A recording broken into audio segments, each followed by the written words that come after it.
Kenapa orang diwajibkan mendirikan sholat? Agar sholat yang kita jalankan diaplikasikan di dalam kehidupan.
صل وسلم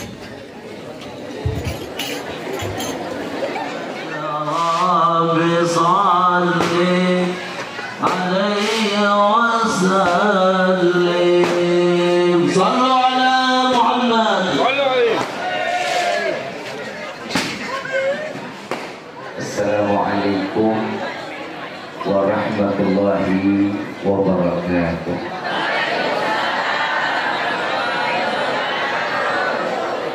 Sahabat kita muliakan dan kita hormati para alim ulama, para kiai, para sesepuh, para tokoh masyarakat yang selalu kita harapkan doa serta keberkahannya. Yang insya Allah mudah-mudahan Allah panjangkan umur, sehat, afiat, diberkahkan hidup dunia wal akhirah. Dan insya Allah mudah-mudahan kehadiran beliau-beliau di tempat ini penyebab turunnya rahmah, taufik dan hidayah dari Allah. Amin ya rabbal. Salam ta'zim tak lupa kami sampaikan kepada seluruh jajaran pemerintah daerah, baik Bapak RT, Bapak RW, Bapak Lurah serta Bapak Camat atau yang mewakili. Insya Allah mudah-mudahan Allah panjangkan umur, sehat, afiat, diberkahkan hidup dunia wal akhirah. Dan insya Allah mudah-mudahan kehadiran beliau-beliau di tempat ini penyebab turunnya rahmat, taufik dan hidayah dari Allah. Amin ya rabbal alamin. Salam ta'zim terkhusus kepada pembina Pondok Pesantren Al-Futuhat Al-Ustaz Haji Nasrullah. Mudah-mudahan Allah panjangkan umur, sehat, afiat, diberkahkan hidup dunia wal akhirah. Insya Allah mudah-mudahan dengan apa yang telah diberikan di dalam ilmunya menjadi penyebab anak-anak kita jadi anak yang saleh. Amin ya rabbal. Wabil khusus hadirin wal hadirat, mu'minin mu'minat, fahamdan li rabbina hassana bi Muhammadin wa 'anqadhana min dhulmati jahli wad dayajiri إلى النور الإسلام وعلم وحكمة وإيمان ويمن وخير الأوامر. الحمد لله. الحمد لله على نعمة الإسلام والإيمان وكفى بها من نعمة. الحمد لله الذي هدانا بعبده المختار من دعانا إليه بالإذن وقد ندانا لبيك يا من دلنا وحدانا. صلى عليك الله بارئك الذي بك يا مشفع خصنا وهبنا معالك الأظهار معدن سرك الأسماء فهم سبل النجاة هماني. لبيك يا رسول الله، لبيك يا نور الله، لبيك يا حبيب الله.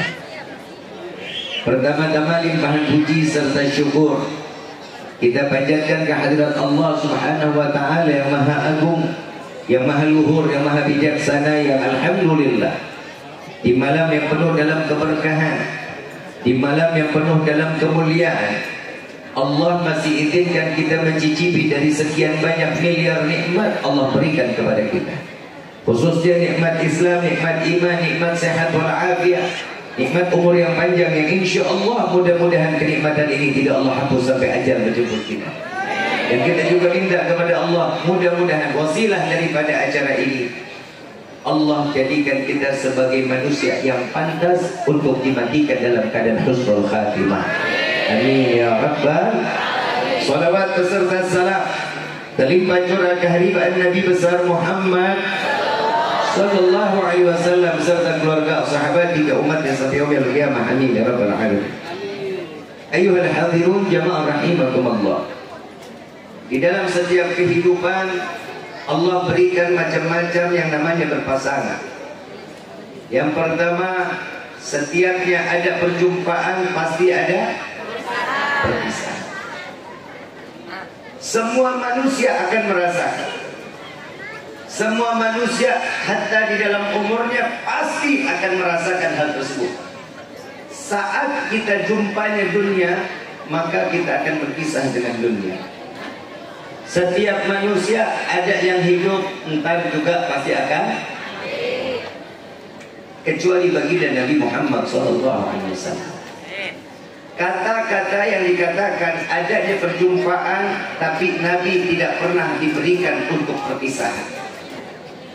Ibu bapak yang dirahmati oleh Allah, yang namanya manusia pasti ada perjumpaan, pasti juga akan ada perpisahan.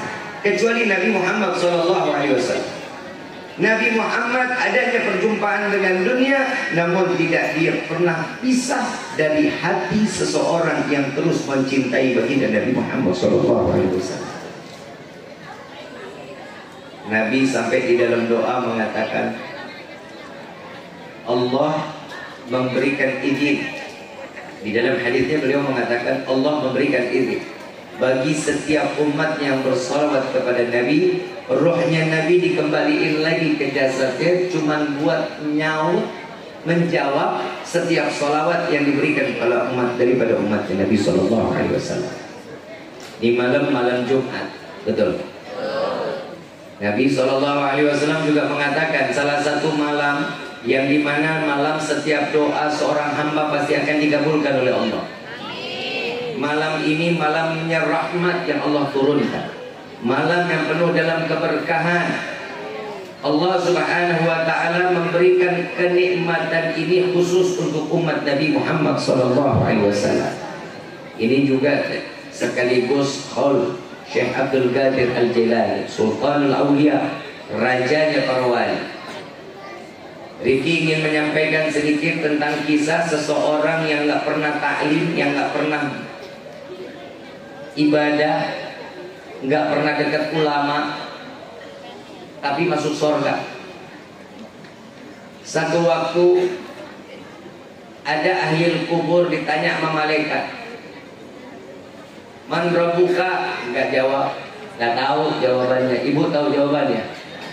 Man rabbuka? Ini hari lo apa? Besok?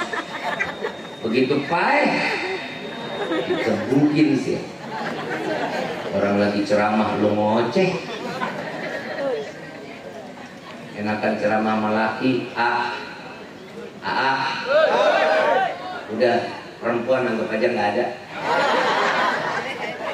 Lah mohon maaf, Nabi Adam waktu sendiri hidupnya di mana? Di mana? Lu diem. Nabi Adam waktu diciptain nama Allah sendiri adanya di mana? Tiba-tiba diusir oleh Allah dari surga gara-gara siapa?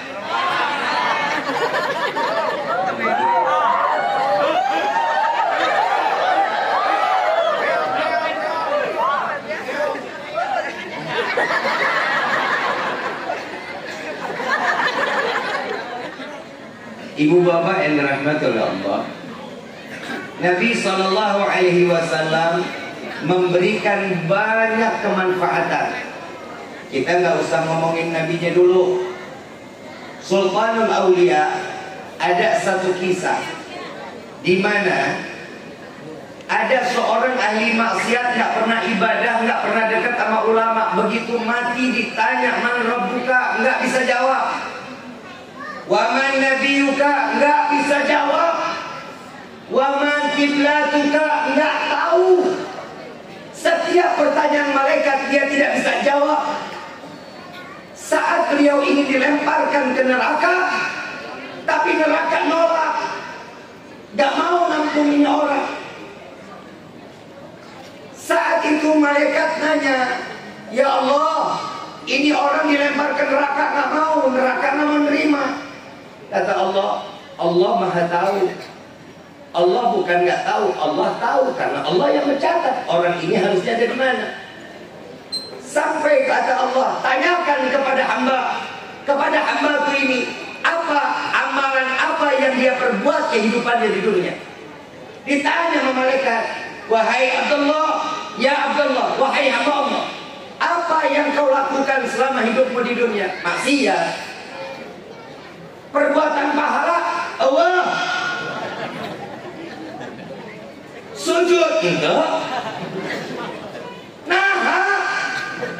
Yang dikatakan oleh anak muda ini, saya tidak tahu cara beribadah, saya tidak pernah dekat ulama, tapi setahu saya saat saya kecil, saya bermain dengan kawan-kawan saya.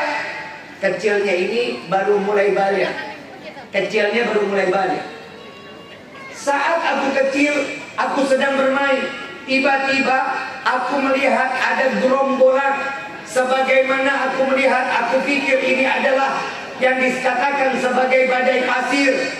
Tapi aku bertanya kepada kawan-kawanku, itu apa yang ada di ujung sana? Tidakkah kau ketahui? Apa yang kau lihat? Itu adalah rombongan Syekh Abdul Qadir Al-Jailani bersama para murid-muridnya yang sedang menunggangi kuda, yang ingin memberikan pelajaran di negara lain, di kota lain. Cuman ngelihat gerombolan dari jauh, Syekh Abdul Qadir Jailani-nya nggak kelihatan. Tapi yang dia lihat adalah debunya.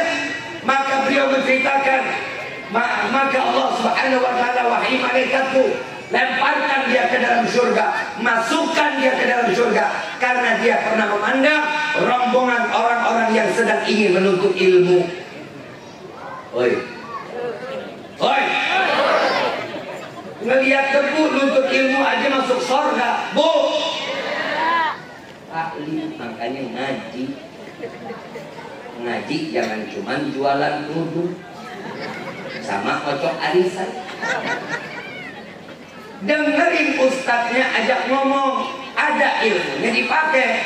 Kenapa Rifki selalu kalau lagi ceramah pasti perempuan salah mulu? Karena laki udah di rumah selalu salah.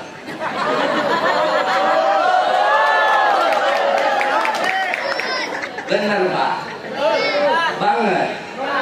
Emang ada di sini yang istrinya nyalahin mulu? Kalau gue mah tukar tambah. Ini baru ngelihat rombongan orang yang menuntut ilmu, cuman debunya doang, tapi orang tersebut mendapatkan syafaat daripada rombongan orang-orang yang ingin menuntut ilmu. Bisa kebayang gimana seorang anak yang dedikasinya, umurnya diberikan untuk pondok pesantrennya, dia taklim, dia belajar. Bu, Pak, anak yang taklim jaminan sorga Bapak dapetin. Bukan amin, pondokin. Amin baik. Yang namanya santri, mohon maaf, dia belajar capek. Ini buat teman-teman santri, banyak di sini. Mana orangnya? Santri mana? Angkat tangannya santri. Angkat. Santri. Lu semua di sini bukan santri emang? Orang yang lagi duduk di sini semuanya ini kita santri. Rifki yang ngomong juga santri. Gurunya yang mana? Nabi Muhammad SAW. Nabi itu guru kita, tapi Nabi memberikan wasilahnya kepada guru-guru yang ada di hadapan kita. Ustaz Nasrullah dikasih kewenangan, Allah titipin putra putri kita dari tangan beliau, insya Allah menjadi anak yang soleh-soleh. Pak, anak nuntut ilmu, rezeki kita Allah luasin Pak. Kerja makanya. Nah, kalau mau diluasin yang kerja, nah, terus dia diem aja, terus duit datang gitu gabruk. Nah begitu duit datang ngegabruk, kita kena jantung, kaget, mati, baik. Nggak manfaat juga duitnya. Ada satu kisah Bu, ada single mother. Artos kan? Lu harus ada single mom. Tahu nggak? Jendes. Apa? Jahe. Lu beli jahe nggak paham mau jahe. Bu, ada seorang ibu punya anak dua laki-laki. Ini ibu taklimnya kurang, tapi ibadahnya bagus. Tiba-tiba beliau di dalam mimpinya, saat beliau ada di dalam mimpinya, anaknya meninggal dunia yang lagi di pondok. Yang satu anaknya pengusaha. Ini anak yang di pondok di dalam mimpinya meninggal. Tiba-tiba ibunya bangun lari ke taman makam, ke tempat pemakaman umum. minta sama satu tukang gali kubur, di tukang gali kubur tukang mabok. Emang nggak di mana ya? Ini tukang gali kubur tukang mabok, ahli maksiat, didatangi nama ibu. Pak, tolong galiin satu lubang. Buat siapa? Anak saya. Jenazahnya kapan datang? Tahu. Anaknya udah meninggal, nggak tahu. Nah ini ibu suruh bikin lubang, udah bikin aja. Ini bapak bikin lubang, subhanallah, dapat 3 jam dapat kabar anaknya payah. Anaknya meninggal dunia, yang lagi di pondok beneran meninggal. Sedih ini orang tua. Saat ini anak dibawa, ingin dimasukkan ke liang lahat. Ini tukang gali kubur, dia salah satu orang yang nangkep jenazahnya dibawa. Saat diambil jenazahnya dimasukkan ke liang lahat, tiba-tiba datang 2 cahaya, lalu mayatnya diambil. Hilang. Bahasa Sundanya apa? Sombong. Ini namanya jenazah hilang, ditarik 2 cahaya. Ini orang yang dari kubur tukang mabok, pingsan, semaput. Kenapa bingung lihat di jenazah kok tiba-tiba hilang, ditarik sama 2 cahaya. Lalu setelah dia pingsan, diangkat oleh kawan-kawannya. Begitu sadar ditanya sama ibu, Bu, amalan apa anak ibu? Apa pekerjaannya?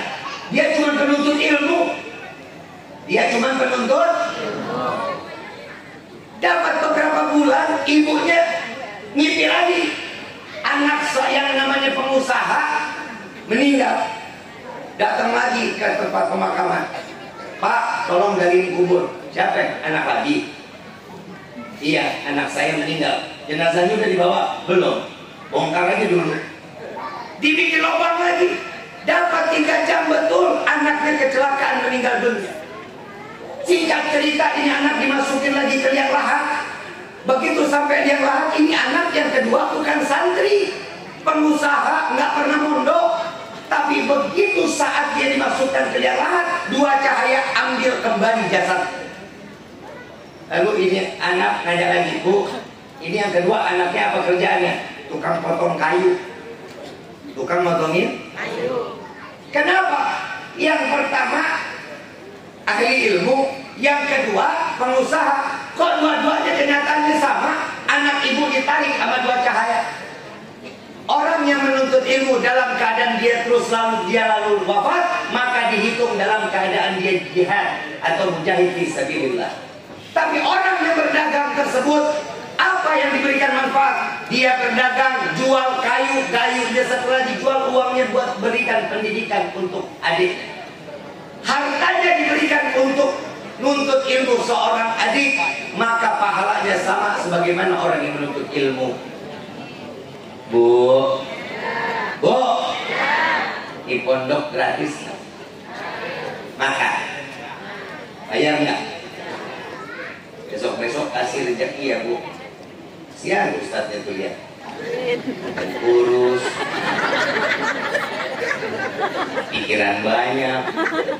Bu, ini mumpung maafin Pak, ke guru anak tuh yang baik. Anak kalau disuruh ngebangun, kira-kira kita orang tua marah apa enggak? Pondok kemarin saya dengar Kiai bilang pondok kebakaran atasnya. Itu santri-santri ikut ngebantuin. Bapak ibu ngerasa santri dibegoin nggak? Enggak dibilang itu santri jongos, bukan. Maaf, kita sebagai santri kalau diperintah guru senang setengah mati. Diperintah guru senang setengah mati. Kalau ada santri yang ngasih uang ke gurunya, bukan dia mata duitan gurunya, bukan. Kecuali orang tersebut yang namanya santri kalau dititip uang ke gurunya mencari keberkahan. Ingat, ilmu Allah tidak bisa dibayar dengan uang. Jadi kalau yang dititip bilang itu ada santri yang jadi budak nih Kiai, bodoh. Tapi kagak ngomongin santri. Kita namanya santri, mohon maaf sama guru takliman wa takriman. Kita yang namanya manusia. Laula murabbi ma'araftu rabbi. Kalau bukan karena guru-guru kita, kita nggak kenal siapa Tuhan kita, siapa Allah, siapa Nabi, kita nggak kenal. Tapi berkah guru-guru kita, Allah berikan ilmu. Inilah yang dikatakan futuhul arifin. Kita minta kepada Allah, mudah-mudahan kita dapat ilmu yang bermanfaat, ilmu yang berkah, ilmu yang membawa kemaslahatan baik untuk masyarakat Indonesia. Amin ya Rabbal alamin. Kalau ngomongin santri mah kita disuruh terjun sama guru kita juga hayo aja. Lah kenapa orang hidup itu ditanggung sama guru kita dunia akhirat? Mohon maaf, yang namanya guru, kita punya santri-santri itu dikasih mata rantai satu-satu. Saat gurunya masuk ke dalam surga, mau nggak mau santrinya ngikut. Bu, ibu bukan ahli ibadah, bapak bukan orang yang gemar baca Quran, tapi berkah anak-anak kita, kita bisa masuk ke surga tanpa dihisap karena keberkahan ilmu yang diberikan oleh guru-guru kita kepada anak-anak kita. Jadi jangan jauh-jauh sama ulama, ibu. Deketin diri kita sama ulama, ya Bu. Seorang ulama yang ilmunya sampai kepada nasabnya Nabi Muhammad Sallallahu Alaihi Wasallam. Nasab keilmuannya nyampe. Semua yang diajarin, apa yang disampaikan oleh Rasul Sallallahu Alaihi Wasallam. Kira-kira di sini ada pondok, senang apa kagak? Berkah apa kagak? Pondoknya satu rumah, satu kampung, semua diberikan hidayah oleh Allah, diberikan curahan rahmat Allah. Kenapa? Karena di dalam pondok pesantren nggak ada orang yang diam nggak manfaat, kecuali dia ngederes, dia baca Quran, dia pasaran, semua dibacakan kitab-kitab, maka orang-orang di sekitarnya akan diberikan manfaat oleh Allah. Amin ya Rabbal alamin. Mau tahu santrinya Nabi Muhammad Sallallahu Alaihi Wasallam? Ini saya bahas maulid boleh? Boleh. Nah, apa nanti aja Ustaz satu lagi kali ya? Yang bisa di sini jangan pada pulang dulu ya. Selesain dulu ini acara yang namanya acara maulid. Itu acaranya di akhir ada keberkahan. Orang kalau bikin maulid, nabinya duduk bareng-bareng sama kita. Makanya kalau udah ada nabinya jangan kemana-mana, biar kita dikenal terus sama Rasul Sallallahu Alaihi Wasallam. Amin ya Rabbal alamin. Ibu bapak yang dirahmati oleh Allah, kenapa sih kita selalu merayakan maulid Nabi Muhammad Sallallahu Alaihi Wasallam? Kenapa? Yang pertama, Nabi Muhammad Sallallahu Alaihi Wasallam mendapatkan gelar Al-Mustafa, mendapatkan gelar sebagai manusia yang terpilih. Jadi kalau ada manusia mengatakan, buat apa kita ngerayain maulid, buat apa kita mengagung-agungkan Nabi, memuliakan terlalu sampai bikin maulid, pasang tenda, pasang panggung, pakai sound system, buat apa? Toh nabinya nabi yang mulia, nabinya udah diagungin kok sama Allah. Mohon maaf, kita ngerayain maulid, kita juga pengen dikenal sama Allah. Kenapa? Karena apa yang kita selenggarakan di hari ini, kita mengikuti apa yang telah Allah berikan kepada Nabi Muhammad Sallallahu Alaihi Wasallam. Emang Allah ngerayain maulid? Baca kitab Maulid Ad-Diba. Baca kitab Maulid Ad-Diba. Yang pertama Syekh Abdurrahman Ad-Diba mengatakan, ahdiru qulubakum ya ma'syara dzawil albab. Hadirkan hati kalian wahai para pemilik akal. Kenapa acara maulid ini? Syekh Abdurrahman Ad-Diba mengatakan, hadirkan hati kalian wahai para pemilik akal, karena perayaan maulid tidak akan pernah dapat dicerna oleh akal. Perayaan maulid tidak akan pernah dapat dicerna oleh pikiran. Yang pertama, mohon maaf, ibu bapak duduk di sini dari jam berapa? Jam berapa? Jam 7, sekarang udah jam berapa? Jam berapa? Malunya. Jadi doa aja lah kalau gitu dah. Dari jam 7 sampai jam 12. Capek nggak? Gerah nggak? Enggak sih, lo kipas. Pak, betah duduk di acara begini? Senang? Gembira? Orang yang senang gembira hadir di acara maulid berarti Allah curahin rahmat di dalam hati. Apa yang dikatakan oleh Allah di dalam Al-Quran? Qul bifadlillah wa birahmatihi fabidzalika falyafrahu. Katakan wahai Muhammad, dengan karunia rahmat yang Allah tuangkan, yang Allah berikan, maka bergembiralah. Orang yang dulu di dalam acara maulid ini rahmat Allah dituangin, Bu. Bu. Rahmat tahu rahmat. Tahu rahmat. Dulu taunya rahmat Gojek. Abang tahu, rahmat tahu. Kasih sayang Allah lagi dituangin di hari. Habib sok tahu. Mohon maaf, tadi baca sholawat kagak? Baca. Di dalam kitab Ta'limut Ta'lim, sholawatnya seorang hamba itu namanya doa. Sholawatnya malaikat kepada Nabi itu berupa istighfar. Sholawatnya Allah kepada Nabi itu berupa rahmat. Jadi hari ini tiga-tiganya kita dapat. Orang yang datang acara maulid, mau nggak mau nih sekarang di malam doa kita pasti dikabulin sama Allah. Mau nggak mau, suka nggak suka, hari ini dosa kita pasti diampunin sama Allah. Mau nggak mau, suka nggak suka, hati kita hari ini dicurahin rahmat oleh Allah. Coba ini yang dikatakan fabi ayyi ala rabbikuma tukadziban. Emang dasar kita blow on. Syukur nggak mau, apa-apa nggak mau, disuruh sholat jadinya cepat, disuruh ibadah malas, lu baca Quran lebih baik scroll TikTok. Manusia kadang dikasih akal tapi nggak digunain. Allah ini berikan kita keistimewaan. Allah ciptain manusia itu ada akal, ada syahwat, ada iman. Akal sama syahwat bisa berkolaborasi. Akal sama syahwat yang bisa menjerumusin kita ke dalam api neraka jahanam. Akal sama syahwat, tugasnya iman apa? Ngikat akal sama syahwat agar dia tidak liar. Contoh. Oi. Contoh.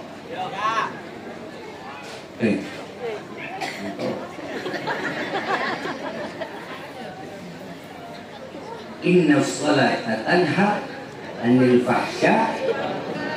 Itu perkataannya siapa?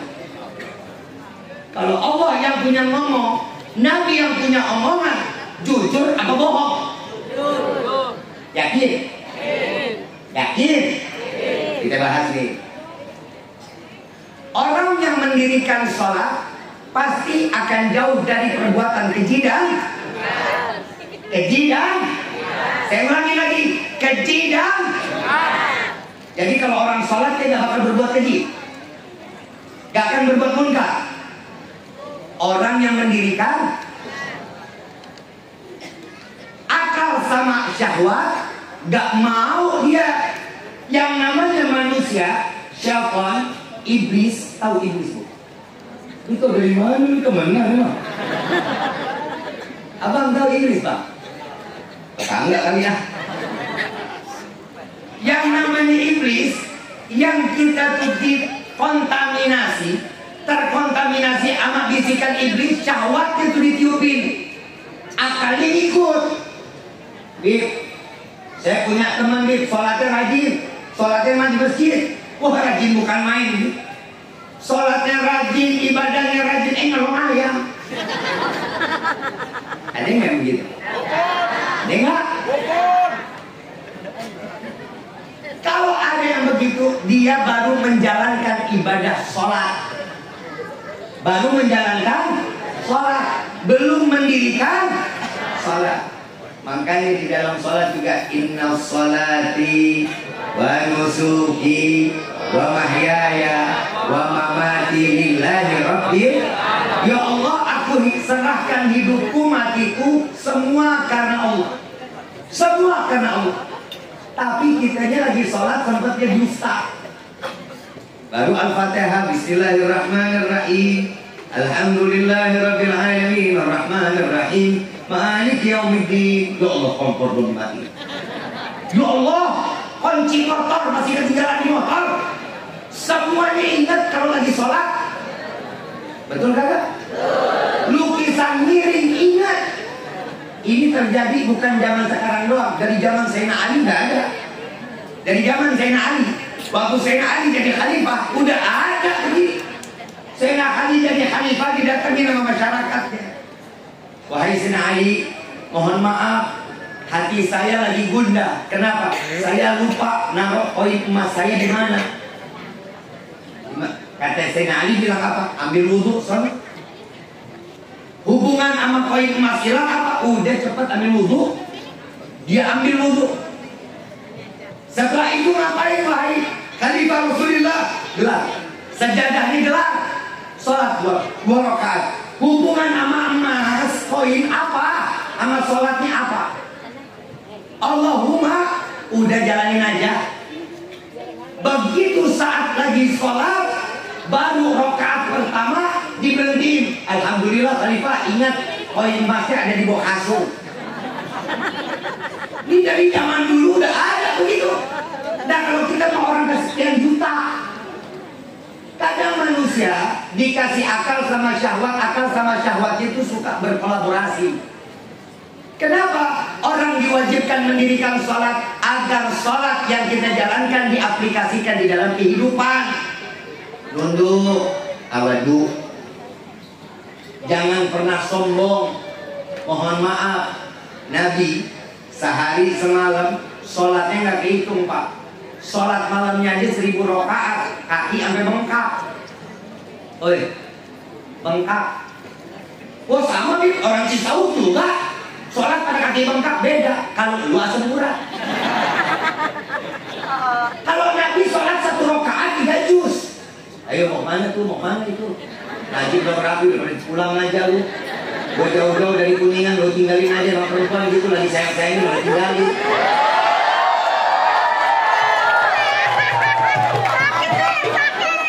Masuk gak? Ya kan lu bingung.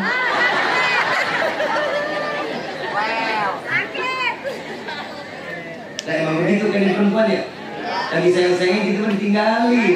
Makanya lo di luar-luar sana banyak orang juga laki. Ya kan korban PHP.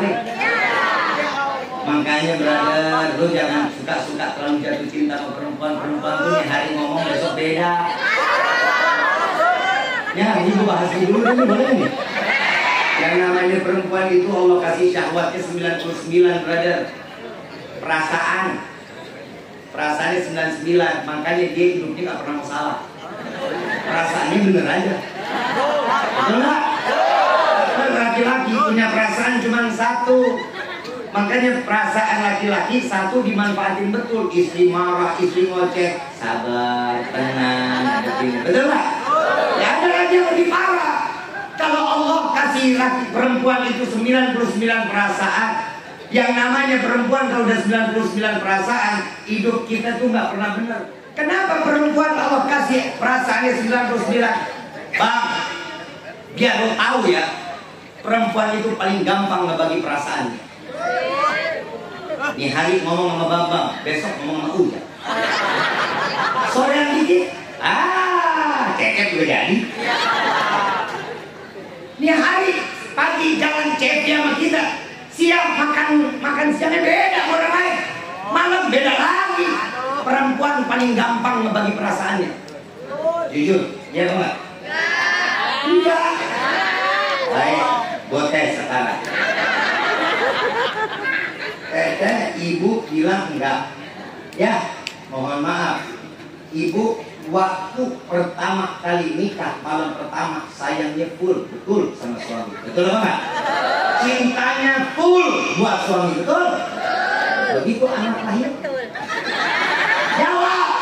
Jawab, emosi gue. Cintanya hilang pak buat kita.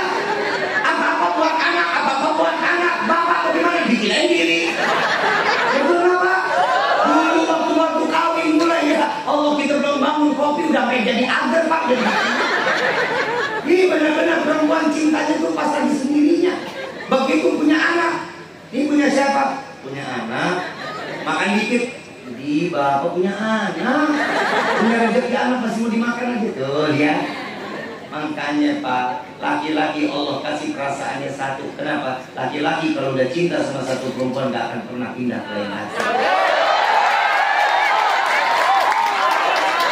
Masuk katanya.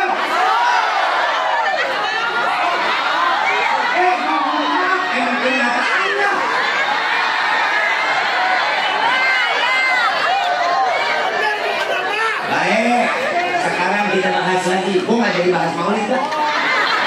Ustaz yang ngomong aja nggak Ini kita bahas ini aja dah. Tapi Pak, Brother, Bang, Pak,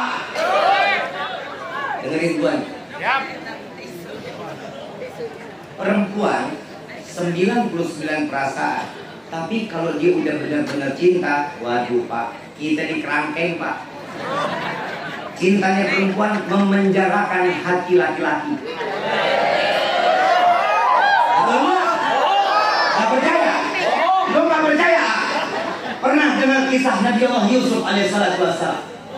Waktu Nabi Allah Yusuf berjalan, perempuan mana yang nengok kagak bikin masalah. Setiap Nabi Yusuf jalan, itu yang sampai saking gantengnya Nabi Yusuf, saking gantengnya, dikasih apel, dikasih pisau. Perempuan Nabi Yusuf lewat, dipotong bukan apel, jadinya beak. Saking gantengnya nggak berasa kalau dingiris tangannya. Itu baru ketampanan, satu ketampanan yang Allah turunin. Nabi Muhammad SAW 10 ketampanan lebih parah daripada Nabi Yusuf alaihissalam. Lebih ganteng. Sampai Syekh Muhammad bin Ali Al-Maliki mengatakan, jika Rasulullah ditunjukkan kepada kita, yang laki, yang perempuan, yang anak-anak, Rasulullah lewat tanpa dia sadari, dikasih pisau sama buah, bukan lagi jari yang dia iris, melainkan dia belah dadanya. Tanpa disadari dia menyayat-nyayat hatinya karena ketampanan Nabi Muhammad SAW. Lagi, Bu, laki kalau udah cinta satu gak bakal berubah.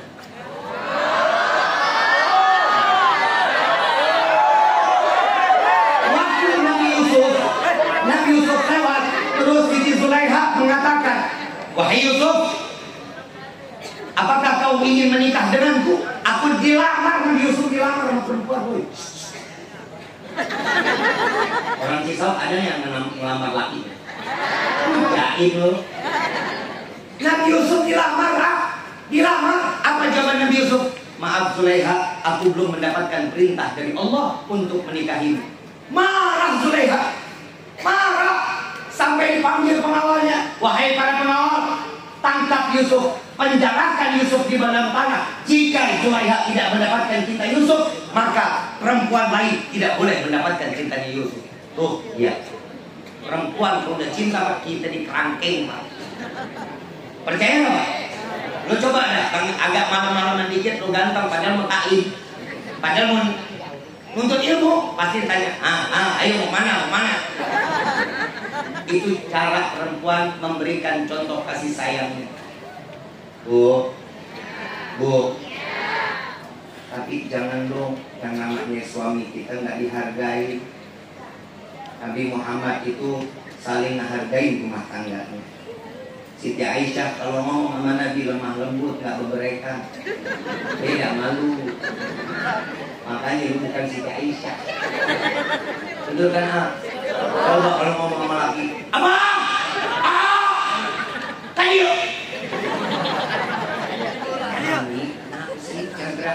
Ini ada cacing tuh. Lah enak segala cacing. Enggak. Boleh ngomong begitu yang sopan. Sama suami itu ngomongnya yang lembut, kalau bisa sampai nggak kedengeran. Lah emang bener sampai suami bilang, hah? Udah dekat baru ngomong budek lu. Enggak ya. Enggak. Imam Ghazali juga mengatakan perasaan wanita itu ibarat cermin api. Istri kita bikin salah, laki bikin salah, istri itu pasti bakal memaafkan, pasti bakal dimaafin. Benar? Percaya nggak? Perasaan perempuan itu ibarat cermin. Kita baru beli cermin, cantik apa nggak kalau kita dandan? Kita ngaca diri kita sempurna apa nggak? Tapi kalau cerminnya disambit, batu, pecah, hancur. Allahumma disusun kembali, sempurna apa nggak? Sama juga perempuan kalau disakitin hatinya pasti dia memaafkan, tapi ingat bekas lukanya nggak bakal hilang.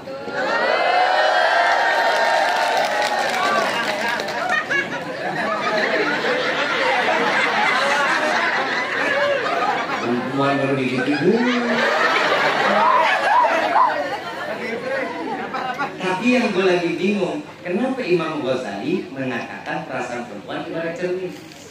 Saya baru ingat Pak, baru saya ingat, ternyata memang perempuan itu nggak pernah jauh-jauh dari kaca. Benar nggak? Bangun tidur? Masuk kamar mandi? Keluar kamar mandi? Pakai baju? Make up? Pakai kerudung? Mau keluar kamar? Lagi makan di depan TV? Di atas, di depan kita ada meja, mejanya ada kacanya. Kamera depan handphone? Keluar kamar nengok jendela? Pakai helm? Benar nggak? Perempuan sering naik motor kan? Pernah naik motor? Aja bisa naik motor? Mohon maaf lu lihat, perempuan kalau naik motor itu sepion pada doa.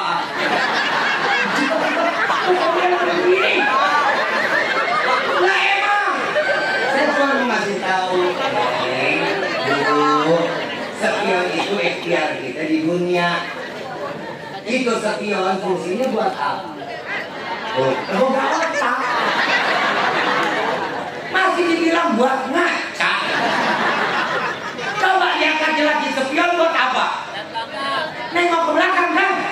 Kalau kita mau ke kanan, lihat sepion. Gue baru tahu nih.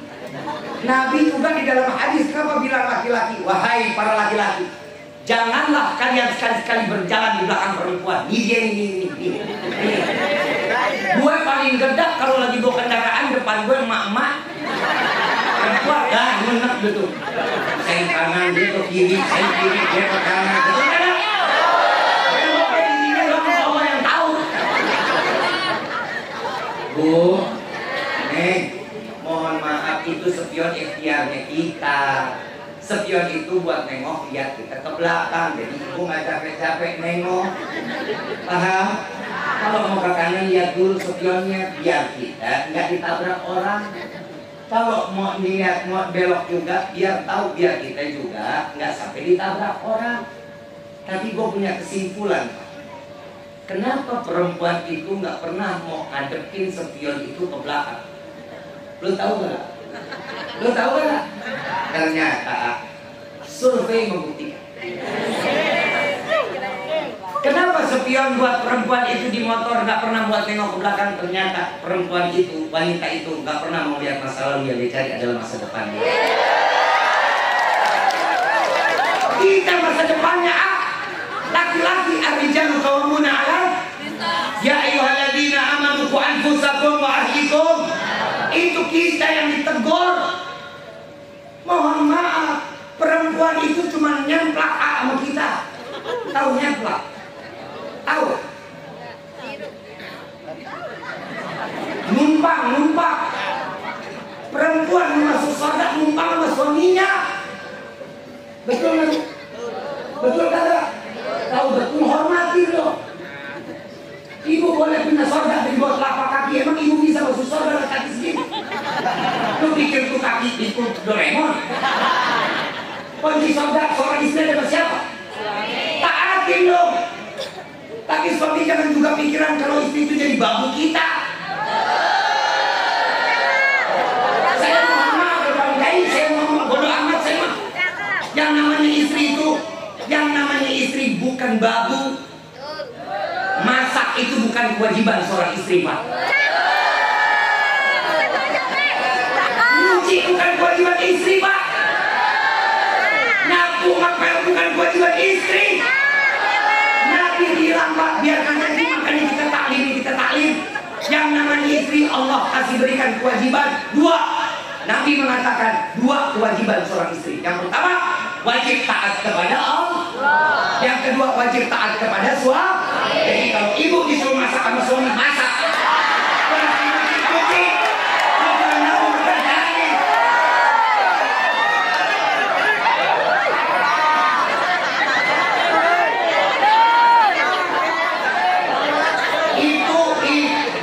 Itu bukan kewajiban, tapi buah ketaatan. Lu tenang aja, yang ceramah laki brother. Mungkin gue jatuhin harta martabat seorang suami, nggak akan.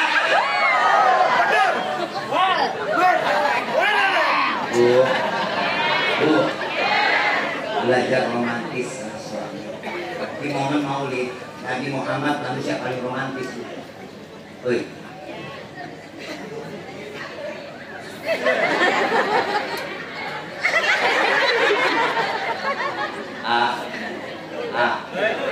Kalau istri lagi dekat jadi ya kalau istri lagi dideketin gitu ya jadi senang dia kalau dekat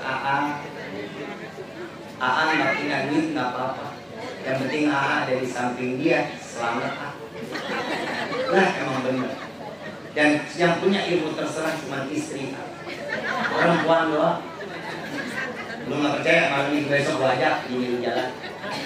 Neng mau makan apa? Terserah aja. Gak ajak makan nasi goreng kambing. Yaudah kita makan sini. Makannya ini iya. Minyak tahu kolesterol. Ya udah mau di mana? Terserah. Diajak makan ketoprak. Sini kita makan ketoprak sini ya. Makan ketoprak. Jangan terasa kurang. Itu situ makan di mana? Terserah. Ujung-ujungnya Indomie ada. Tahu nggak kenapa dia punya ilmu terserah? Selama seorang istri ada di pelukan seorang suami, aman. Hidupnya ngerasa tentram, suami utuh punya dirinya. Tuh kalau seandainya diajak kemana terserah. Yang penting cuma dekatan aja sama dia. Bu, tapi kalau mau dekat sama suami juga mau tahu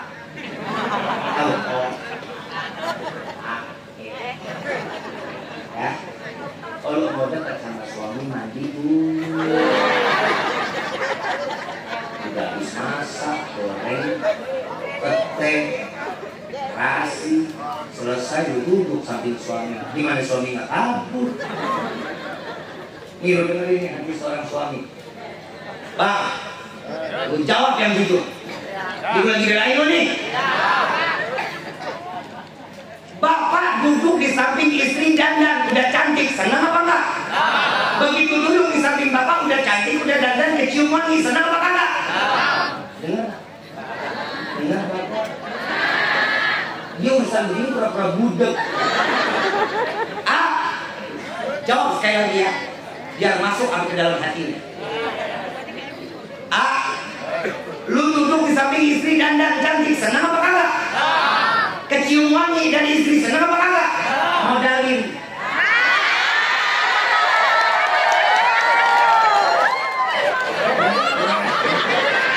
Emang dia pakai bedak segitiga biru. Itu muka ke adonan penastar. Dan modalin. Dia mau ngikutin sunnah Nabi juga bingung. Duitnya Allah. Minimal scientific. 675. Belum lagi PC yang namanya lipstiknya 125. Eyelinernya aja udah 220. Belum lagi eyeshadow 15 ton 80-an. Nah itu jadi satu bisa jadi 825.000. Skincare ada yang harganya 1 juta sampai 14 juta. Tapi gua tahu iya bini gua.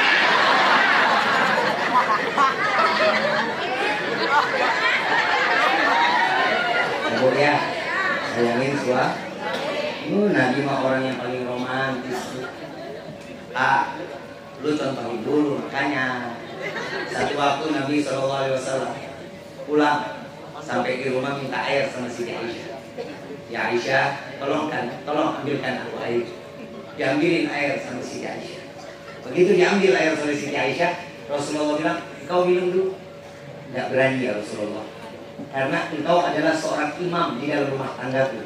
Engkau adalah Rasul. Lihat seorang istri tidak akan memulai sesuatunya kecuali izin dari suami. Mau makan, izin dari suami. Saya makan duluan boleh. Wah ribet ini syariat. Kalau lakinya ada di rumah. Kalau laki lagi kerja, jangan lu tungguin lu makan, akhirnya lu tipes. Kalau ada di rumah tungguin, piringnya dibukain, sedokin nasinya, lauknya deketin, mau makan apa? Yang namanya suami itu raja, Bu, raja. Ini mah kagak zaman sekarang, Yang kepasang siapa? Istri apa suami? Yang masak? Yang garas? Emang. Yang masak dia, yang masak dia, yang garas dia. Akhir zaman begitu, Saat Nabi minta air, Siti Aisyah bilang, nggak berani ya Rasulullah. Engkau dulu. Ini adalah perintahku, kata Nabi. Berani bagi Siti Aisyah. Diminum 1 teguk. Sudah ya Rasulullah. Lagi 2 teguk. Lagi 3 teguk. Lagi ya Aisyah. Selesai diambil gelasnya mana? Diambil gelasnya, diputar kanan, diputar kiri. Siti Aisyah takut kalau ada sesuatu yang mengganjal hati Nabi, entah itu kotoran, entah itu sesuatu yang membuat Nabi kurang suka, maka itu akan menjadi dosa besar untuk seorang istri. Siti Aisyah itu yang dia rasain. Tapi tatkala ditanya oleh Siti Aisyah, ya Rasulullah, mau diganti aja gelasnya, mau diganti yang baru? Tidak ya Aisyah. Lalu apa yang membuatmu enggan untuk meminum dari gelas tersebut? Aku tidak sungkan. Aku sedang mencari di mana engkau meletakkan bibirmu. Aku ingin meminum di mana tempat engkau meletakkan bibirmu. Tuh romantisnya Nabi. Beda. Usia beda.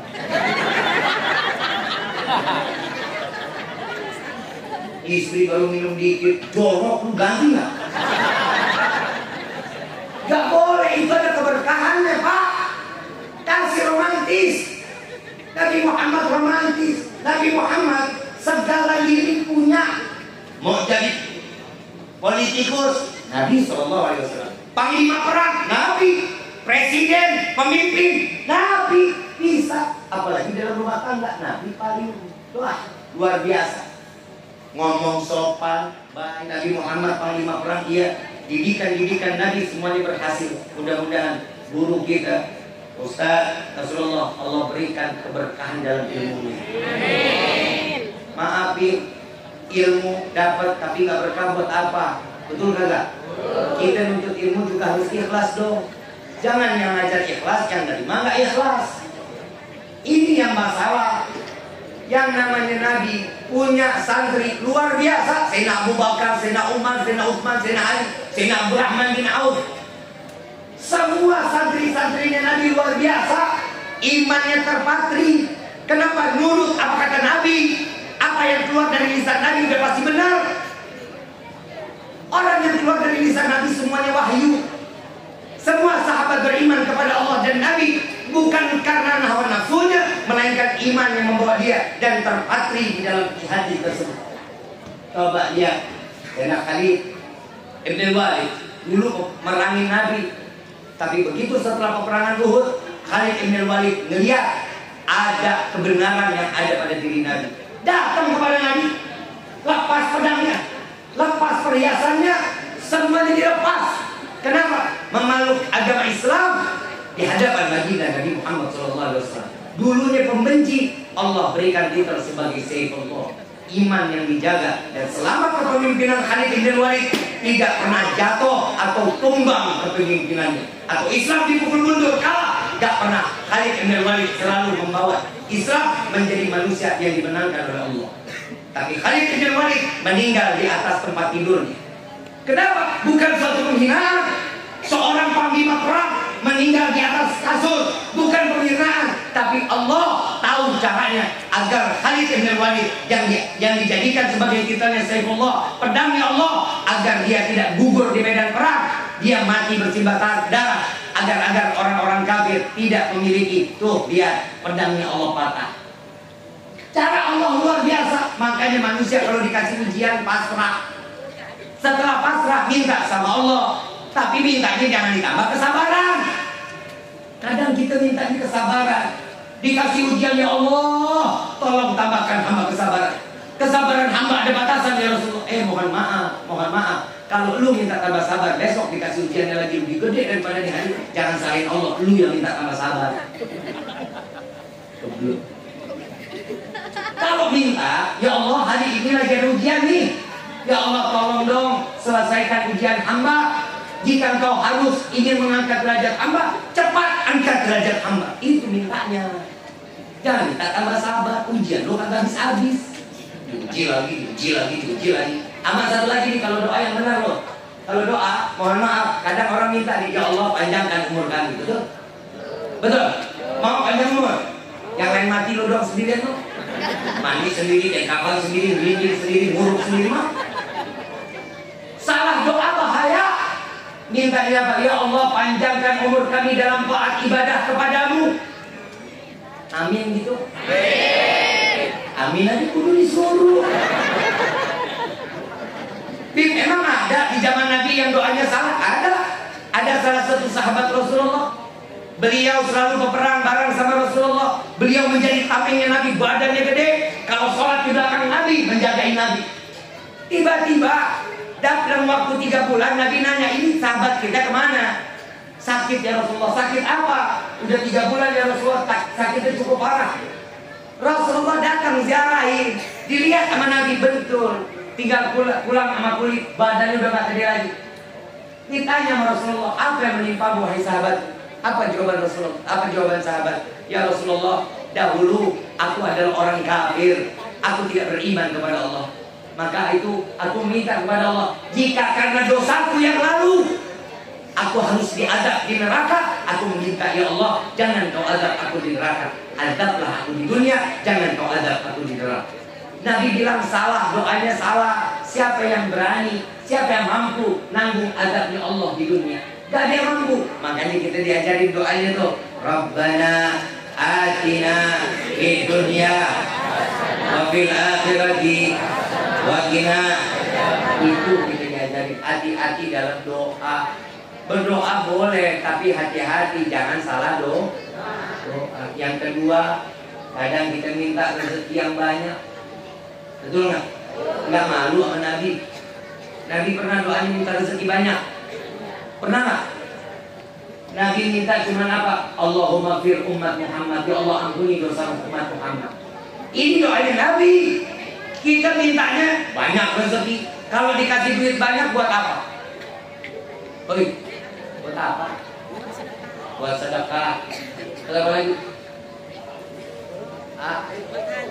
Haji, umroh. Dari Sabang sampai Merauke, Riki ceramah dari panggung ke panggung. Kalau ditanya, kalau punya rezeki banyak buat apa? Pasti jawabannya semua baik-baik. Buat haji, buat umroh, buat sedekah. Jawabannya baik-baik. Kenapa sih kok jawabannya baik-baik terus? Karena duitnya. Duitnya nggak ada. Kalau duitnya ada beda-beda. Perempuan banyak duit, skincare dikumpulin. Tiap hari COD, Shopee, Lazada, Tokped. Betul nggak? Laki banyak duit, kawin. Betul nggak? Makanya hidup sama Allah, mintanya tuh, ya Allah, kalau kita mau punya rezeki banyak, ya Allah, berikan kami rezeki yang banyak, yang berkah, yang halal, yang rezeki tersebut tidak akan pernah menjadi fitnah sampai yaumil qiyamah. Amin. Itu yang kita minta. Yang terakhir nih, kita kalau selesai doa mintanya apa? Apa? Surga. Mau masuk surga? Benar? Mau? Yakin? Emang model kayak kita gini pantas masuk surga? Subuh jam 7. Hah? Sama laki ngomong melotot. Betul nggak? Model kayak kita pantas masuk surga? Punya kaca di rumah? Punya kaca nggak? Nah, jadi pulang ketemu kaca, liatin dulu. Liatin muka kita di kaca, tanya Tom yang di kaca, siap pantas nggak masuk surga?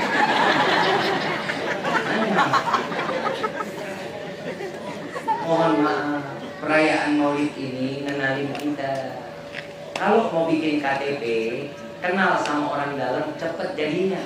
RT, RW, lurah kita kenal, sehari jadi. Betul nggak? Kenapa? Karena punya orang dalam. Terus lu masuk surga, siapa orang dalam lu? Yang hari ini kita lagi rayain Maulidnya, ini orang dalamnya kita. Nabi Muhammad ini yang nungguin kita. Umatnya Nabi yang masuk surga lebih dulu dibanding umat-umat Nabi yang lain. Kenapa? Sampai Nabi mengatakan tidaklah Muhammad akan masuk ke dalam surga sebelum seluruh umat Muhammad masuk ke dalam surga ya Allah. Ini doanya Nabi. Nabi Muhammad berikrar tidak akan meninggalkan setiap umatnya. Sampai dalam mizan Nabi sujud. Nabi Allah tanya, kenapa engkau sujud ya Muhammad? Di tempat ini sudah tidak lagi ada yang sujud kepadaku, tidak lagi ada ibadah. Apa jawaban Rasulullah? Ya Rasulullah, ya Allah, lihat umatku dosanya banyak. Tolong ampunin dosanya, ringanin dosanya, beratin pahalanya agar dia bisa masuk surga bersama. Itu Nabi. Makanya Nabi itu bukan manusia biasa. Basyarul khairul basyar. Nabi manusia bukan semata-mata manusia biasa. Nabi ini manusia yang luar biasa. Beda sama kita. Jangan lo samain kita sama Nabi. Nabinya aja masih sholat, nabinya masih puasa, nabinya aja masih kelakuan baik. Kalau kita nggak berkelakuan baik, punya pikiran jelek kepada orang lain, mohon maaf, kita punya nabi siapa? Makanya kita punya nabinya baik, hatinya penuh dengan rahmat. Laqad ja'akum rasulun min anfusikum azizun 'alaihi ma 'anittum harisun 'alaikum bil mu'minina raufur rahim. Ini dia nabinya. Makanya maulid itu terus berkumandang sampai yaumil kiamah. Kenapa? Karena Nabi tidak pernah diselenggarakan haulnya. Nabi Muhammad selalu hidup di hati setiap manusia yang mencintainya. Mudah-mudahan Allah berikan tambahnya kita cinta kepada Rasul. Allah berikan kita kekuatan untuk menjalankan sunnah Rasul, menjalankan setiap aktivitas ibadah yang dilakukan Rasul. Minimal mau yang kecil, mau yang besar, insya Allah Allah kasih kita kemudahan untuk menjalankan ibadah-ibadah sebagaimana Nabi Muhammad sallallahu alaihi wasallam. Amin ya rabbal. Jadi mau baca salawat mau apa? Bacanya keras. Allahumma salli wa sallim Muhammadin wahidin mutla salatan mubashiruna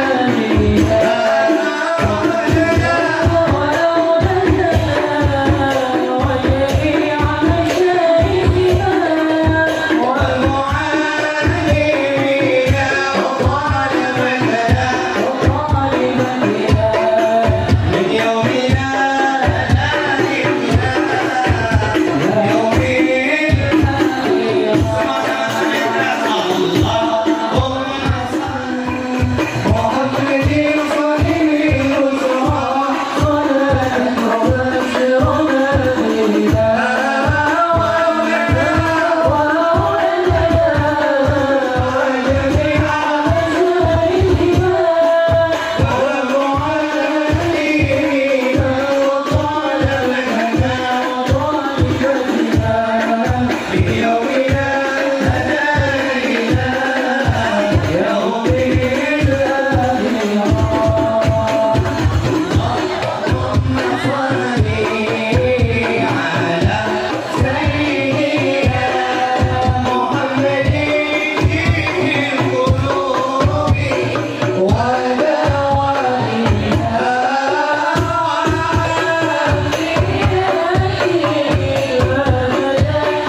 حضرة الرسول بسر الفاتحة.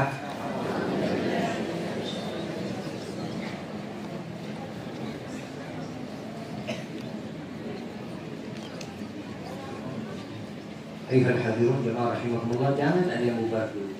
Acaranya belum selesai. Acara maulid itu yang paling berkah itu di akhir daripada acara.